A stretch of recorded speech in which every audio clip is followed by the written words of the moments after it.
You're listening to the Greeks Gridiron, live with Athan Hristodulu.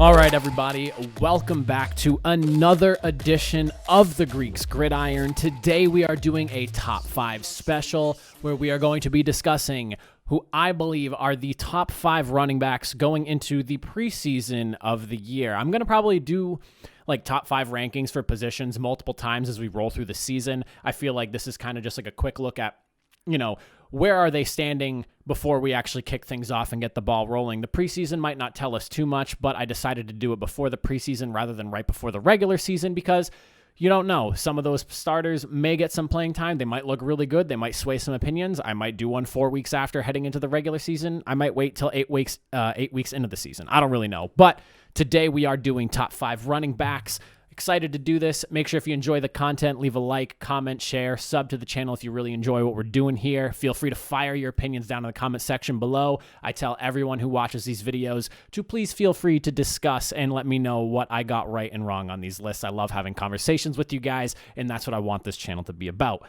So, without further ado, we will dive right into the thick of things now. Before we actually go through 5 to 1, I'm going to give 2 honorable mentions real quick here. I want to shout out David Montgomery from the Bears and then also Jonathan Taylor from the Indianapolis Colts. This was a pretty tougher list at like the bottom half, between 4, 5, 6, and 7, just kind of organizing the people out. I would say the top 7, 8, 9 running backs in the league are all very close knit. And then I would say the top 3 or 4, even if you want to really argue for, really separate themselves from the rest of the league. Now, I know that this list is going to be controversial. There's players I might have left off this list that you think should be on this list because of injuries, because of a poor year, because of, this past season. There's a lot that I took into account making this list. And to really break it down, it boils down to last year's production. Injury stuff is considered, but it's not swayed too heavily on my decision making. I also do like length of career but just their so far body of work within the last few seasons. Because, a player 6 or 7 years ago might not quite be what they are this year. But within the last 2, maybe 3 years, I take into account and just how dominant they are. The running back position is so weird because the running backs play it in so many different ways. It's very hard to organize because the list is it's just weird. The running back position has really morphed and evolved the last few years, and we're seeing things out of running backs that we didn't see too often and has become more and more prevalent as the years have gone on.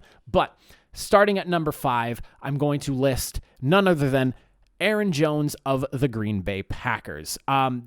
Like I said, the bottom half of this list, I'd say 4, 5, and then Jonathan Taylor and David Montgomery being over there at the honorable mention side of things was really tough to separate. They're all very close statistically. Aaron Jones is sitting at, and I'm accounting rushing, receiving, yards per touch, things like that. There's a lot that I have listed on here for numbers. Aaron Jones is sitting at 1,459 total yards, 1,104 are rushing, 355 receiving. He's got 11 touchdowns total, 9 are rushing, 2 are receiving, and he also averaged a monster 5.9 yards per touch. And the reason I'm doing per touch as opposed to per carry is because you obviously want to account for his receiving as well. So 5.9, that's a massive number. That means every couple of times he's getting the ball, if he's getting it successively, he's potentially going for at least a first down there. Pretty monster number. One of the higher numbers on this list here for the yards per touch.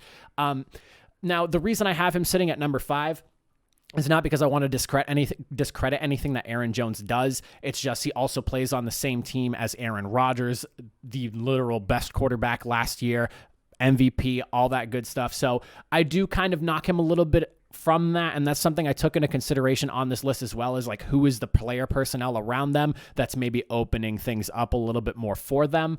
But I have Aaron Jones sitting at number 5. Coming in now at number 4, we have running back Christian McCaffrey from the Carolina Panthers. Now, some of you might be wondering, all right, well, he didn't even really play last year. He only had 3 games. I'm going to rattle off his statistics from the last 2 years to really kind of give you an idea as to why I'm still ranking him so highly. So in 2019, the year prior, 2,392 total yards from scrimmage. I believe that was an NFL record. If not, it was the second most. But if I'm remembering correctly, that is an NFL record. I should have done my due diligence on that, but I'm almost positive that was. 1,387 of those yards were rushing, and then 1,005 receiving yards as well. I think that's the first player to ever get 1,000 yards in both categories. 19 total touchdowns, 15 came from rushing, 4 came from receiving, and he averaged 5.9 yards per touch. I mean, absolute monster numbers there. Now, going into 2020, he only played 3 games, so this obviously hinders what he did last year. It makes his numbers look small, but in those 3 games, he had 374 total yards, 225 were rushing, 149 were receiving. On top of that, 6 touchdowns, 5 were rushing, and 1 was receiving. So he had 6 touchdowns in 3 games. He was averaging 2 touchdowns a game in only the 3 that he played. Imagine had he played a full season if he was really getting things going and cooking. His yards per touch were a little bit lower at 4.9, but again, smaller sample size. That number could have fluctuated, gone up or down, depending on how things, kind of rolled through the season. But a lot of the Panthers' issues stem from not having Christian McCaffrey on that field. He is the heart and soul and the motor of that offense, in my opinion. But I think that, he had an injury-riddled year, yes, but his dominance from the year before and even the year prior from that, McCaffrey was in my opinion, last year, the best running back in the league. I have knocked him down a few spots just because, obviously, again, he missed time last year. You don't necessarily know how he's going to be coming back from an injury-riddled season. But overall, I do expect Christian McCaffrey to return to form. He could end up even higher on this list down the road, but I think number 4 is a really good spot to put him in to start things off through the preseason.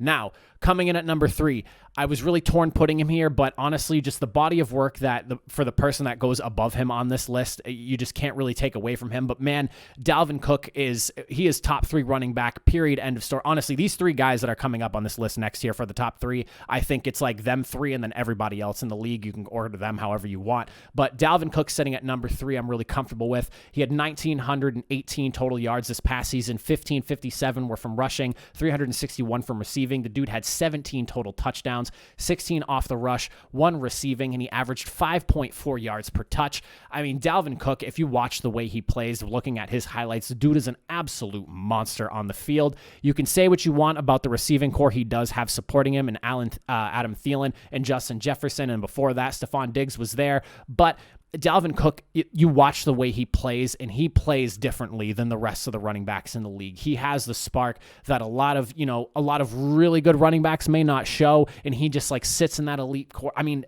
if you have not taken the time, just go look at Dalvin Cook's play. I was talking, it's funny because I was lighting up Justin Jefferson the other day, talking about how great he was in a wide receiver video, the receiving duo video I did. And, the same thing with Dalvin Cook. You want to just talk about playing your position at the most elite level. Look at some highlights of Dalvin Cook and try to tell me he does not belong in the top 3 in the league. I would love to hear your reasons for why he doesn't belong at this spot, at least. Now, going in at number 2, Alvin Kamara. I mean, there's really not much to say about Alvin Kamara other than this dude knows how to find the end zone and is, again, another heart and soul piece of that Saints offense. 1,688 total yards, 932 from rushing, 756 receiving. So he's literally the receiving and also running threat for that offense. I mean, he's either getting the ball either one way or the other. There's no real ifs, ands, or buts about it. He's found the end zone 21 times this past season. 16 were from rushing, 5 were from receiving. He tops the list at 6.3 yards per touch. I mean, he gets the ball, and more than likely, if it's second and 6, it's a first down at least. I mean, Alvin Kamara is such a threat. I think that, with the New Orleans Saints now switching over to, I'm assuming Jameis Winston will be the quarterback. That's who I have pegged as the quarterback there, that the load's going to really get dumped on him. His running yards might go up past 1,000 at least, but I think the way that they do their offense in New Orleans, Alvin Kamara gets every single opportunity and then some to really show off his skill and athleticism. And I mean, not only does he get the opportunity, he makes the most of it each and every single play, whether he's hurt or not. The man is just powering through, putting up points, putting up yards. And I mean, Alvin Kamara, in my opinion, the absolute second best running back in the league. And then coming in at number 1, the Tennessee Titan rushing king himself, and Josh Norman. I'm sorry that you had to be a victim in the picture that I have to my left here of Derrick Henry, but I think this picture basically just shows you the exact reason as to why Derrick Henry, is the unquestioned number 1 running back in the league. I mean, this man is, 6'3", 6'4", 250 some odd pounds. The man runs with absolute speed for a guy his size. I think it's like a 4.4, 4.5 40. I mean, what is there not to like about Derrick Henry? He had 2,141 yards total, 2,027 rushing yards, one of a very small list of running backs to be able to hit that 2K mark, 114 receiving yards. His receiving yards were a little bit lower. He did have about 200 the year prior, so he does, flash a receiving threat here and there. He had 17 rushing touchdowns, no receiving. I believe he had a couple the year prior. Maybe it was only one. I don't remember the exact stat, but I mean, he can be a threat either way. Maybe not so much in terms of receiving, but I mean, when it comes to just putting up the yards and when you need somebody to count on, I have watched Derrick Henry as a Colts fan put that Tennessee Titan team on his back and just completely run through defenses every single week. I mean, 2,141 yards with 2,000 of it coming on the ground is just not something that happens every single year in the NFL. Again, a very small list of people have been able to hit that 2K yard mark. And I mean, Derrick Henry, he did it.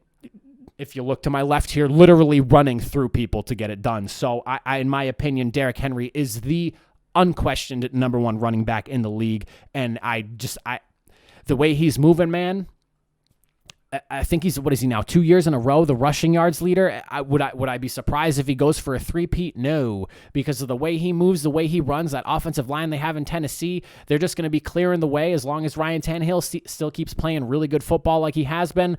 They have Julio Jones and they now have A.J. Brown receiving for them. I mean, they lost Jonnu Smith, but I mean, the Julio Jones thing definitely makes up for that and then some. That offense is going to be tough to stop. As a Colts fan, I'm nervous, and Derrick Henry should have plenty of room to run considering how much of a threat that receiving game should be over in Tennessee going into this next season. But that is my top 5 running backs heading into the preseason of 2021. Again, I would love to know what you guys think I got right and wrong in this list. Argue your running back if you need to. Again, my honorable mentions go out to Jonathan Taylor and David Montgomery. Jonathan Taylor really came on strong towards the later half of the year, finished third in rushing. If you really want to talk about it, he had just under 300 yards as well at 299. David Montgomery as well, 1,500 yards himself.